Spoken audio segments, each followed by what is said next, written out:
Hi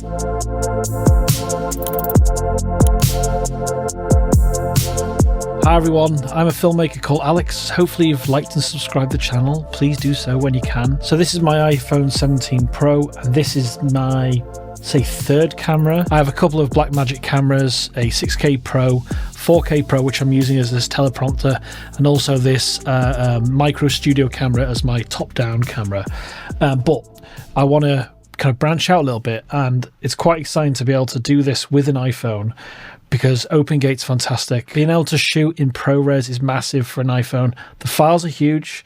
I am used to that already with B-roll, but B-roll is a little bit smaller than the PRORES. I'm going to go through every piece of gear which you can see on this table, which will amount to a full cinema rig for the iPhone 17 Pro Max. The smaller one will be exactly the same, apart from this. This is the BeastCage by BeastGrip. This is for the iPhone 17 Pro Max, which you can see there. You can just see there.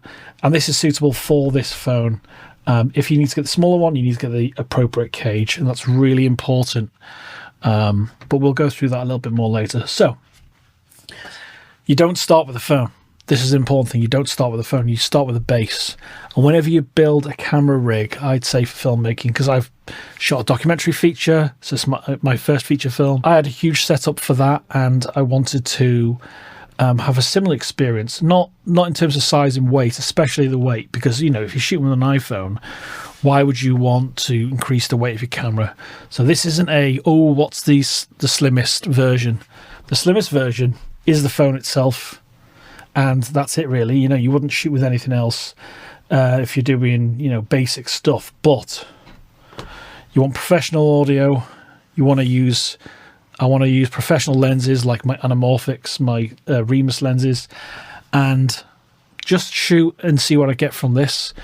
Some of these things are relatively cheap, like the cables, but then the depth of field adapter from BeastGrip, is a little bit more expensive. I'm going to list everything in the description after I finish recording this. And yeah, I just want you to kind of see how it all goes together. I'm trying to do this as neat and tidy as possible. This isn't just like a botch Frankenstein monster setup. But yeah, that's my kind of reasoning, and we're going to start with the base, which is this little beauty here. This is from a small rig, and the reason I've got this is so you can shoulder mount it. Should be able to see that on there. So you can shoulder mount it. That's kind of a long-term goal. I've got the base that goes on the bottom as well, and that has the tripod plate, the regular Manfrotto tripod plate. But the tripod plate here is this piece here. So it slides off like that. It's one of the screws I need, and you would mount everything onto here. So I'm going to pop these screws back in here and then start adding things, and then I'm going to talk through everything I'm kind of adding. These little rods, these little black rods, these are quite important. So they go on the back of here, and this is where I'm going to put the battery solution.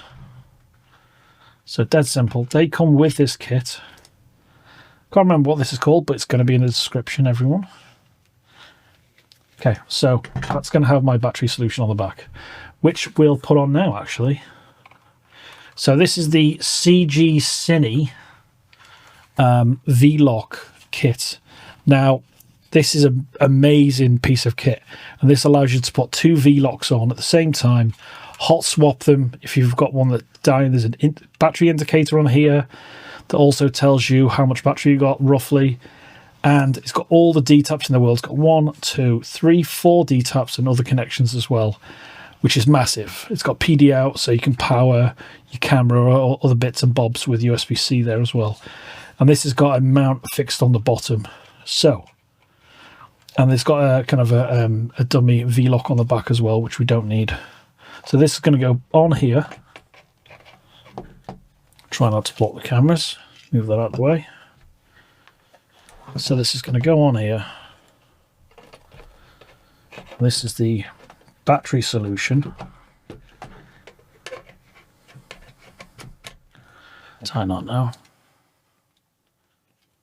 Now, this isn't a small setup, that's got to be remembered, and that's not what I'm trying to kind of say is one setup's better than another, but this is just my kind of serious setup. I do filming with just the phone, I do filming with my Blackmagics, Osmo Pocket I have, but it all comes down to what's suitable for your setup. This is the kind of setup so far. The cushion's at the bottom. The rest of the shoulder mount is off camera, and I'll show you that later if I remember. I'm going to put the V-locks on here. So these are my V-locks I've chosen. These are the K&F Concept V99 batteries. These do have two D-taps on the sides, and it has a USB-C and a regular USB on there. And it's also got a great battery indicator on here. And I've used these for a couple of years now, and these are terrific. So you can get slightly bigger ones, but I don't necessarily need that. So, with an iPhone setup, I'm going to put my hand under there. With an iPhone setup, a lot of the weight is at the front. If you have the camera cage and the iPhone and the lens, everything all the way to the front. But with this, it kind of balances it out quite a lot. So we're going to go into that in a sec. Let's just move this out of the way for a moment. Okay, move over there. So this is the plate that comes with that. It has got a rod support on the front, but we're not going to use that. And you'll see why in a second. So the first thing I need to do is show you the two rods. These are third-party rods. You do get black ones with the support kit from BeastCage, but I prefer these rods. I like the colour. First thing we're going to do is put in the mount that goes to the bottom of the BeastCage. So this screws into the rest of it, and you'll see in a sec. Let's loosen those up. Please ignore any notifications on my phone. That's the only problem with having an iPhone as a main camera or cinema camera. You'll get notifications unless you turn them off. And I always need to remember to do that. That's the two rods you can see there. So dead simple so far. And there's a couple more pieces I want to put in.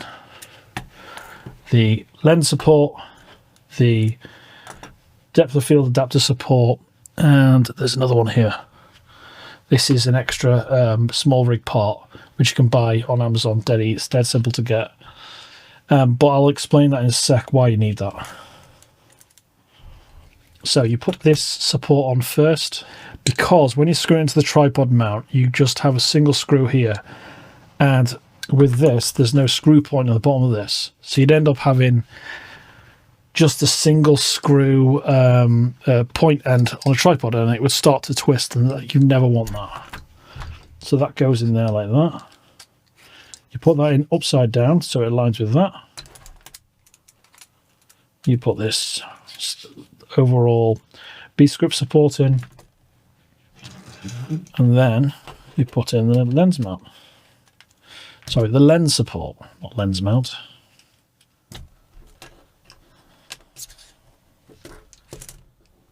Let's just do that.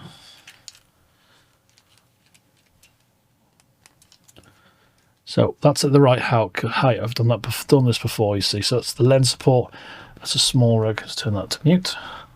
So this will support most lenses. I'm going to be using the Blazar Remus Anamorphics. As my main lens. So what I need to do is screw in the plate here.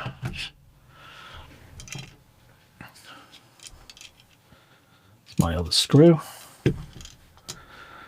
and this is where you need a tool like this.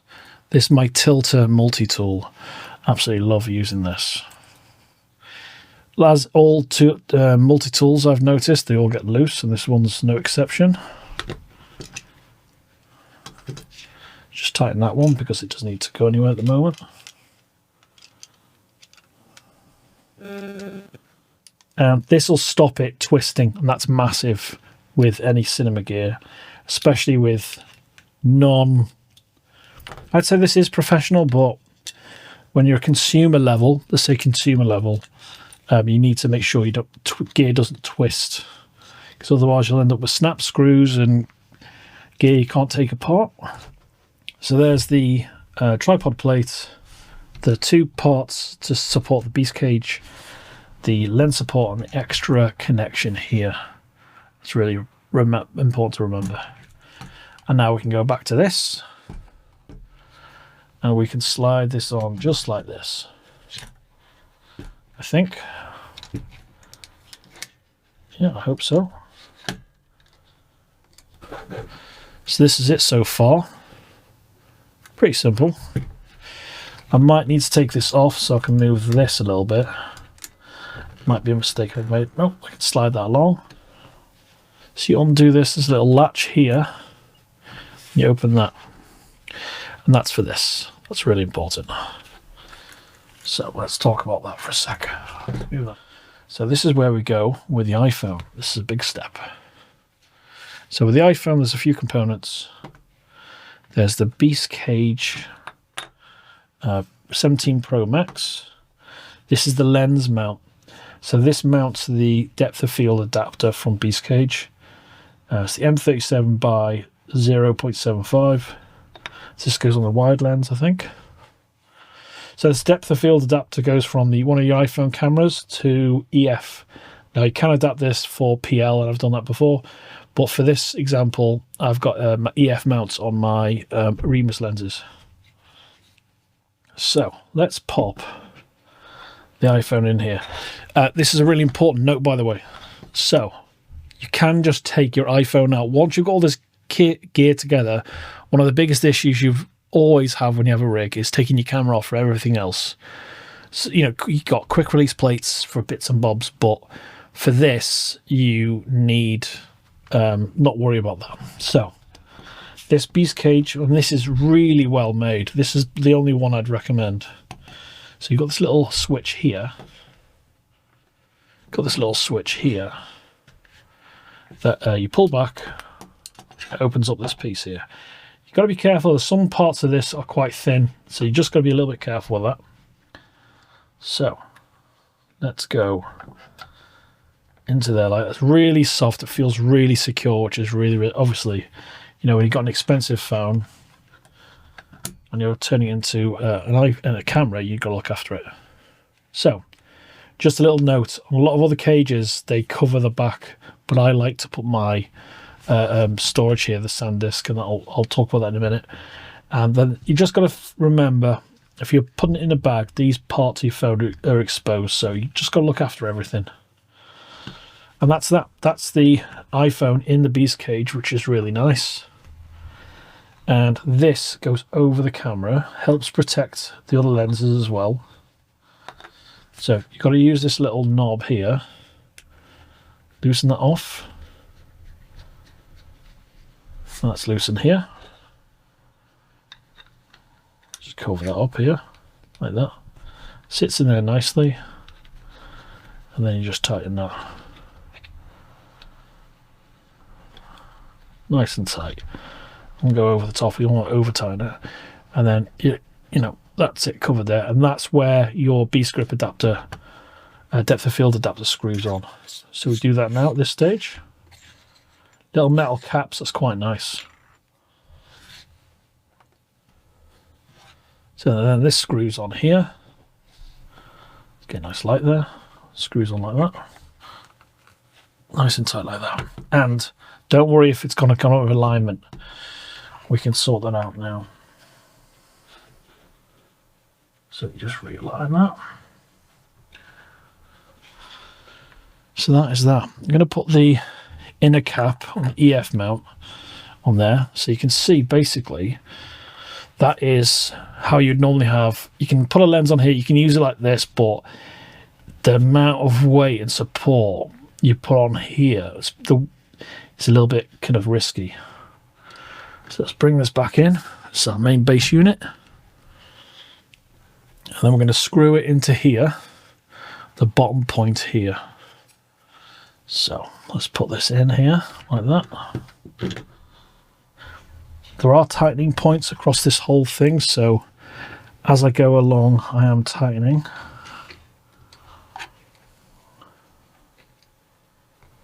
Let's go along here, like this. Okay, close this, close that, and then it magnetized there. So that's really secure now. It's really safe across the whole unit. I think what we'll do is pop the lens on now. So the lens I'm going to use for this example is the 65mm EF mount. I do have the PL mounts for this, which I changed myself. But with the BeastGrip and a ground glass, the piece of ground glass in here that does all the converting the lens to this lens and all of that, you've got to be careful you don't fully step down to f22. Now, the reason you do, sorry, this is T or T22. The reason I stick between T4 and T2 is because if you step down any more, you'll end up seeing the ground glass in here, and you don't want that because it looks awful. You can see like a glass pattern in the middle of the lens. So that's the only kind of problem I found with something like this. I wouldn't say it's a problem, but it's kind of a limitation of the camera, the converter, and the lens I'm using. This is a full frame lens, by the way, in case anyone's asking. So let's put this on here. So EF there. Let's put this on here.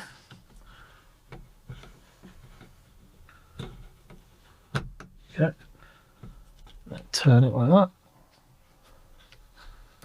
This is the release point here that helps you take it off. And I've already set the lens support here to be the right height for this. You got to be careful. These lenses got a kind of built-in support, which you can use for permanent mounting. But with something like this, you can take the lens off, hot swap it if you want to. Okay. Now this top handle is one of the best I've found. I've got a lot of top handles, and if you've had smaller gear or a newer gear, you'll end up with a lot of these handles, but I'd say this is one of the best. And the reason I'd say that is because it has NATO connection here, which is so you can take it off, and anything that's attached to this.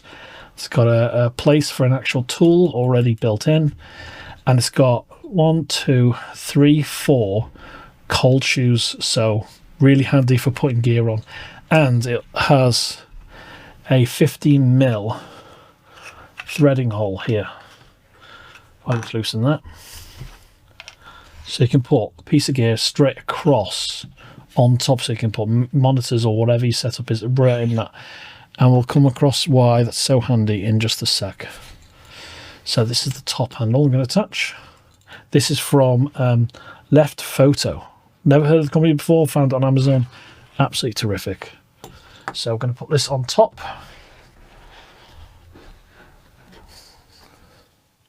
So I'm going to put, oh yeah, I need to put something on this first before I even do the handle. I completely forgot. This is a really important piece of gear. This is a NATO rail with 2 screws and a 15mm rod that goes forward. So it goes forward across the whole camera. So this will go on here, this will go on here, then I can put my follow focus on. Really important to remember. So I'm going to put this, let me show you on here. I'm going to put it this way on here, and normally I'd have the rod and everything and the motors on this side. So you put it on this side so you're not covering any of the buttons on here. Let's put this on here.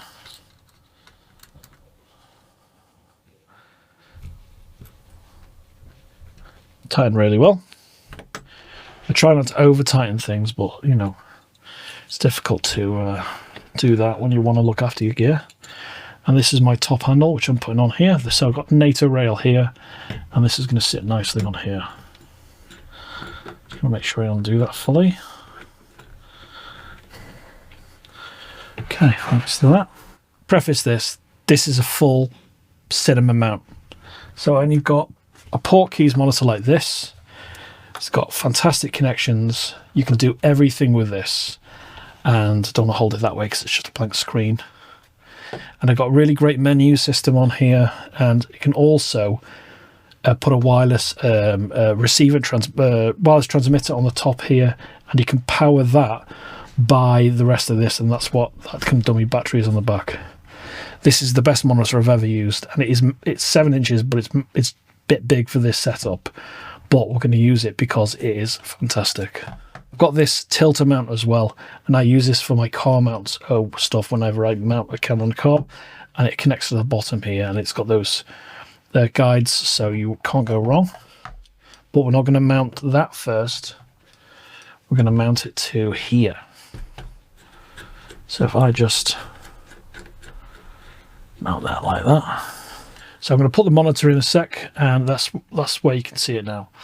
And then that's just on the handle here. So if you've got a handle, you want to be able to pick it up. And there's going to be something else that goes on this right side in just a sec, but there's still going to be plenty of room and different ways to pick this up and move it around. So what we're going to do now is we're going to mount this. This is the newest piece of kit in my arsenal. And it's got a metal mount here. It's got a guide there. And this is the Blackmagic design dock for iPhone, and this was made in collaboration with Apple, and it's got professional connections on it, USB-C, a USB 3.2, 2.0 for audio, HDMI, Genlock and timecode for high-end professional stuff, and audio in, which we're going to use based on the microphones I use, and also the power. We're going to power this all by the V-Lux. So this is going to go on the handle. So if I show you on here, let's have a little look at the top down. So you can see the handle here. Let's bring this on profile. And then I'm going to put this, let's tighten this. So it's nice and tight on there.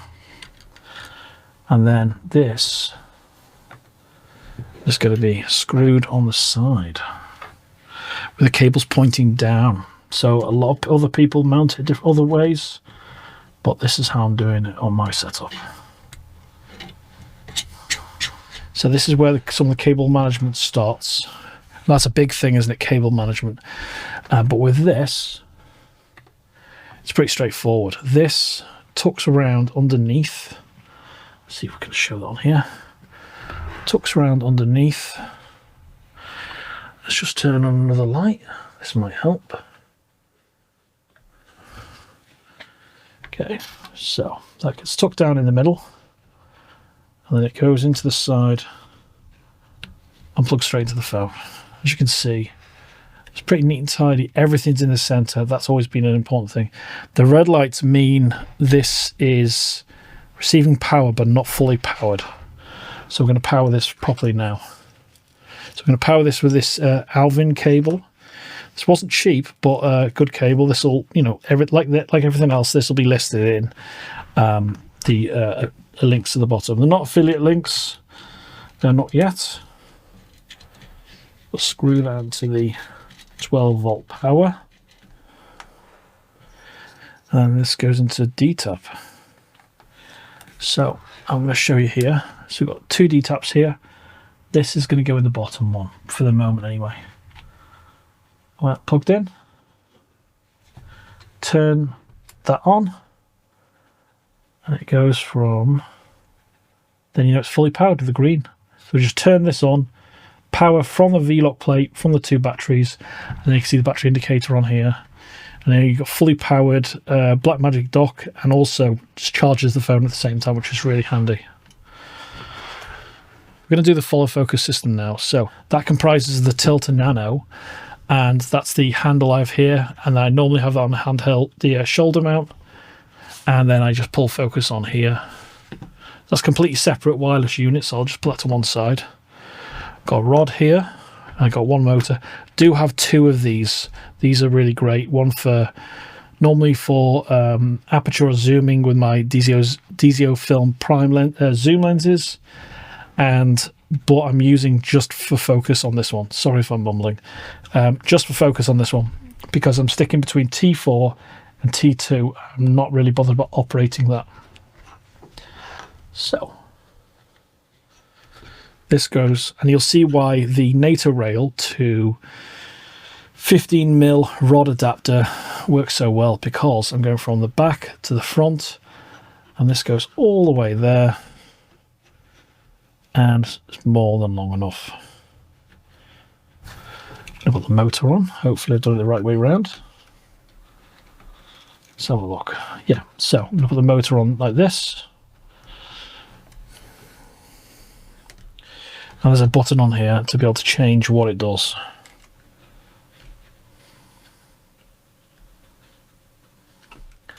Okay, once you've got that ready, tighten that. So there's flexibility in it, but it means that I'm not going to wreck anything on the lens. What we need now with this motor, which is part of the Tilta focus follow focus system, is the T1 on here is where you want to pop in the power. So when you're using one single motor, this is the cable you want to use. So no, that's the monitor cable, sorry.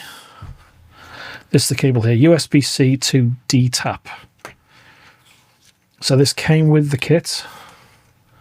So what I'm doing first, let's do that first. Plug that into the D-tap on the side. Nice and tight, which is good.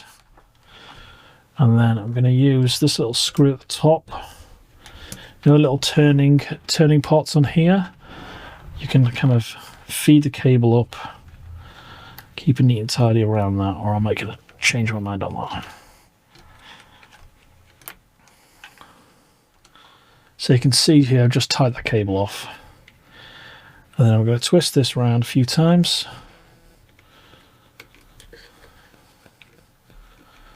And then just so, there we go.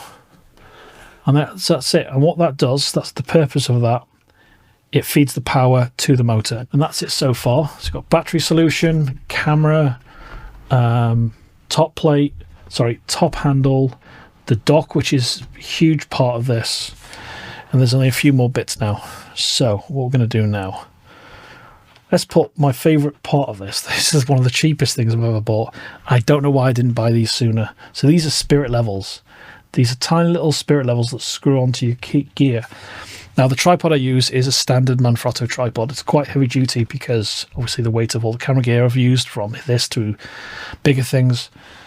But with these, you can screw them to the top because normally, you know, the batteries run out on my tripod, spirit level light. So I have to, you know, get my phone, check the level. But with these, you just screw them on. And I'm going to screw them on to the very front here. Hopefully I can, yeah.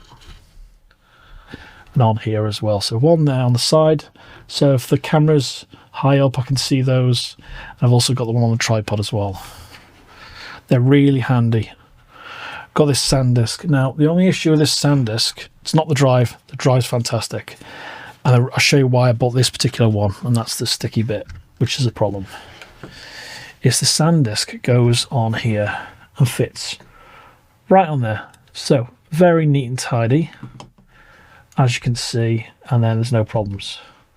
But it's not, I don't know why it's not magnetized on there. I thought it was on the iPhone.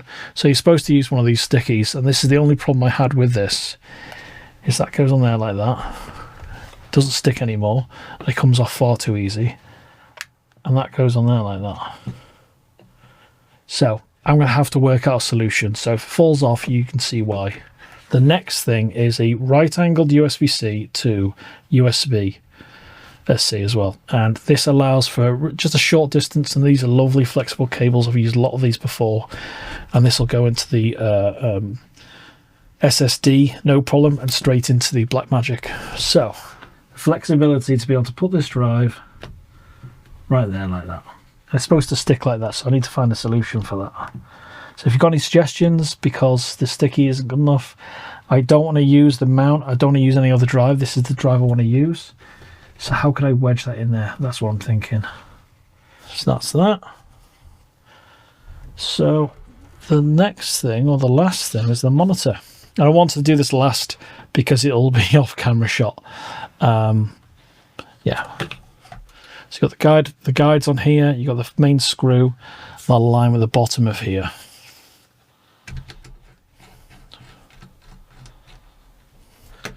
So second to last thing is the power cable. I'm going to put the HDMI at the end. Get a picture on here. So just tighten that. The great thing with this is it secures the power cable so it doesn't just get yanked out. And I'm going to put this on here like this. And I'm not too bothered about blocking the screen. That's something important you've got to know, is everything on the monitor is going to be fed back. Everything on the monitor is what I'm recording, and that's just an interface now. It's no longer a phone to me. So I see that as just the kind of brain of the whole operation. So we're going to connect the monitor now to the Blackmagic dock.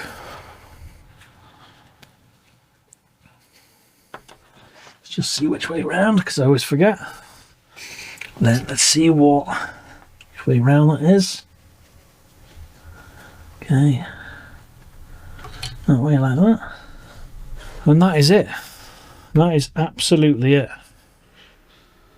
That's everything now. So the last thing is the audio. So I've got a DJI Mic 2 kit. I'm going to pop that in. So, got my mics here, like this. Receiver, microphone. Let's put a little softy on there. Okay. So normally with an iPhone you have to use one of the adapters, but I'm going to use the main cable here. So this is the cable that comes with it. This goes in at the side. So the out goes in the top. A cold shoe. The most annoying thing with all my gear at the moment is this doesn't screw tighter, which is really frustrating. Let's just pop that on for a sec. Put that in there. Pop that through.